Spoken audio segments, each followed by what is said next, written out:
Yes, निगरानी पत्रावली 1985 Madras 118। Next, Tamil Nadu राज्य और अन्य बनाम भारत संघ और एक अन्य। नेक्स्ट, तारीख 17 अक्टूबर 1956। नेक्स्ट, न्यायाधीश रामानुजम और न्यायाधीश महेश्वरन। नेक्स्ट, आवश्यक वस्तु अधिनियम 1955 धारा 3 ख उक्त धारा के उपबंधों का आज्ञापक होना खाद्य वस्तुओं के त्योहारियों से लेवी का धान अथवा चावल वसूल करने के लिए राज्य सरकार के लिए यह अनिवार्य है कि वह उक्त धारा में अंतर्विष्ट कसौटियों को मद्देनज़र रखते हुए स्वतंत्र रूप से धान अथवा चावल की कीमत नियत करे। उक्त धारा की अपनी शक्ति का परित्याग करते हुए राज्य सरकार लेवी की खाद्यान्नों की कीमत नियत करते समय केंद्रीय सरकार द्वारा नियत की गई कीमत को अंगीकार नहीं कर सकती। पाई पैरा।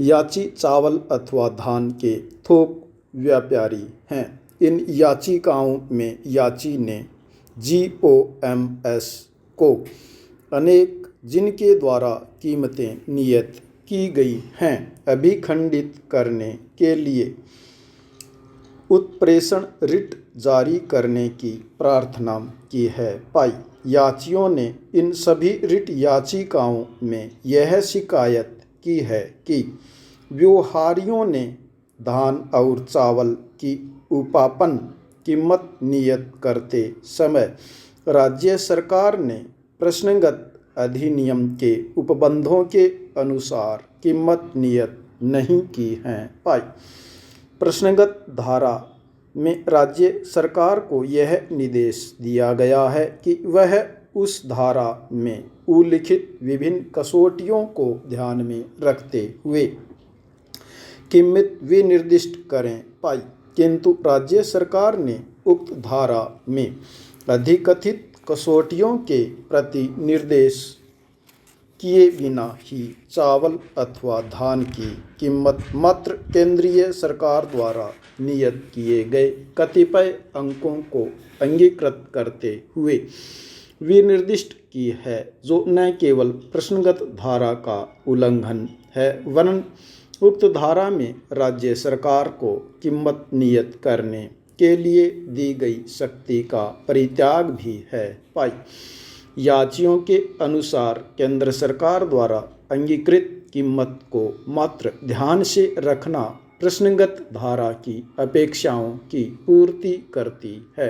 पाई, इस प्रकार व्यापारियों से उपाप्त चावल की कीमत के नियतन को कानूनी शक्ति के उचित प्रयोग के रूप में न्यायोचित नहीं ठहराया जा सकता। पाई, इसके प्रतिकूल राज्य की ओर से यह दलील प्रस्तुत की गई कि भारत सरकार ने धान की कीमत नियत करते समय कृषि कीमत आयोग की सिफारिशों और राज्य सरकार की ओर से धान की कीमत नियत करने के लिए की गई सिफारिशों के अनुसार कीमत नियत की है और यह है कि जिन व्यापारियों से चावल अथवा धान उपाप्त किया गया है उनको किसी प्रकार की कोई हानि नहीं है, क्योंकि उनसे उनके स्टॉक का केवल 50% चावल अथवा धान ही लिया गया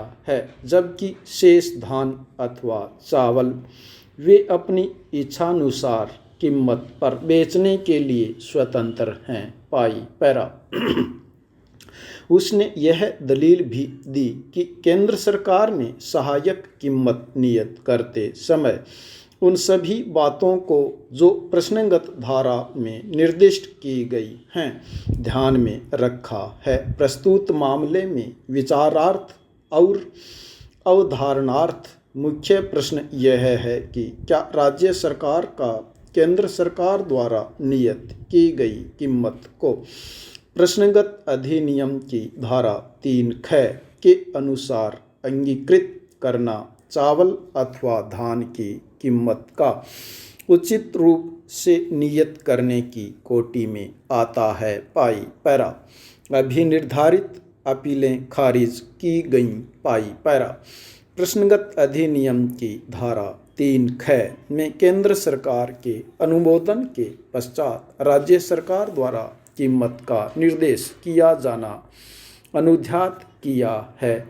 पाई आरंभिक सिविल रिट अधिकारिता 1982 की सिविल अपील संख्या 742 से 744 पैरा संविधान के अनुच्छेद 226 के अधीन की गई अपीलें। पैरा इसका यह तात्पर्य नहीं है कि केंद्र सरकार द्वारा धारा 3 ख के अधीन की किसी शक्ति का स्वयं प्रयोग करते हुए उक्त धारा में अनुध्यात कीमत नियत कर दे। पाई यह शक्ति केवल राज्य सरकार को ही दी गई है। पाई इतना कहना ही पर्याप्त नहीं है कि केंद्र सरकार ने धारा 3 ख में निर्दिष्ट सभी कसौटियों पर विचार कर लिया है। पाई कानून में राज्य सरकार को यह निर्देश दिया गया है कि वह कीमतें विनिर्दिष्ट करने से पूर्व उस धारा में निर्दिष्ट सुसंगत कसौटियों पर विचार कर लें। पाई यह मानते हुए भी कि केंद्र सरकार द्वारा कृषि कीमत आयोग और राज्य सरकार द्वारा की गई सिफारिशों पर विचार करने के पश्चात नियत की गई सहायक कीमतें ऋजु और उचित हैं, तथापि यह वह कीमत नहीं है जिसे धारा 3 ख के अनुसार नियत किया गया हो, क्योंकि धारा 3 ख में यह अनुध्यात किया गया है कि राज्य सरकार इस धारा में उल्लिखित सुसंगत कसौटियों पर विचार करने के पश्चात कीमतें नियत करेंगी। पाई पैरा राज्य सरकार यह नहीं कह सकती कि चूंकि केंद्र सरकार ने धान और चावल की सहायक कीमत नियत करने के पूर्व सुसंगत कसौटियों पर विचार कर लिया था, पाई वह उक्त कीमत को स्वीकार करने के लिए हकदार हैं। पाई यहाँ तक कि यदि राज्य सरकार की यह राय हो कि केंद्र सरकार द्वारा नियत की गई कीमत ऋजु युक्ति युक्त और उचित हैं, तो भी राज्य सरकार को नियतन के प्रश्न पर धारा 3 ख के अधीन अधिकथित कसौटियों पर पुनः विचार करना होगा और ऐसा करते हुए उसे केंद्र सरकार द्वारा नियत की गई उस कीमत को भी ध्यान में रखना चाहिए जिसके बारे में यह समझा गया है कि यह युक्ति युक्त है, किंतु यह उपापन कीमत को नियत करने की अपनी कानूनी शक्ति और कर्तव्य का परित्याग नहीं कर सकती और नीति की एक रूपता और समान कीमत नियतन करने के लिए अधिकथित अपनी शक्ति के प्रयोग का परित्याग नहीं कर सकती। पाई स्टॉप।